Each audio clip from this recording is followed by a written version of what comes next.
नमस्कार, मैं अंजना और आप देख रहे हैं GNE न्यूज। आइए नजर डालते हैं आज की खास खबर पर। कर्नाटक के नतीजे देश में दोहराए जा सकते हैं। शपथ ग्रहण समारोह से लौटते ही शरद पवार ने भरी हुंकार। कर्नाटक की नई सरकार के शपथ ग्रहण समारोह से लौटते ही एनसीपी चीफ शरद पवार ने बीजेपी सरकार के खिलाफ हमला तेज कर दिया है। उन्होंने कहा कि अगर श्रमिक वर्ग मजबूत और एकजुट रहता है तो कर्नाटक विधानसभा चुनाव में जो देखा गया उसे देश में अन्य जगहों पर भी दोहराया जा सकता है। पवार ने रविवार को अहमदनगर में एक जनसभा को संबोधित किया। इस दौरान उन्होंने कहा कि देश पर शासन करने वाली कुछ शक्तियां समाज में जाति और धर्म के आधार पर तनाव भड़काकर इसे पीछे की ओर ले जा रही हैं। वे सत्ता का इस्तेमाल लोगों के कल्याण के लिए नहीं बल्कि उनके बीच विभाजन पैदा करने के लिए कर रहे हैं। पवार ने कहा कि चुनौती इन शक्तियों के खिलाफ लड़ने की है, अन्यथा आम आदमी तबाह हो जाएगा। उन्होंने कहा कि अहमदनगर प्रगतिशील जिला है, इसके बावजूद हाल में शेगांव में सामाजिक तनाव पैदा हुआ। कर्नाटक में हाल में हुए विधानसभा चुनाव के नतीजे बताते हैं कि स्थिति धीरे धीरे बदल रही है।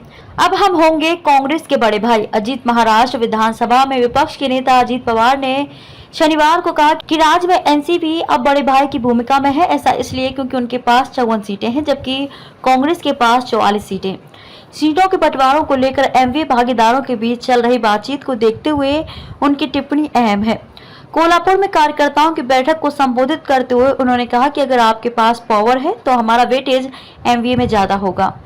पहले कांग्रेस के पास अधिक सीटें थी, इसलिए हमें बातचीत के दौरान छोटे भाई की भूमिका निभानी थी, लेकिन अब स्थिति अलग है।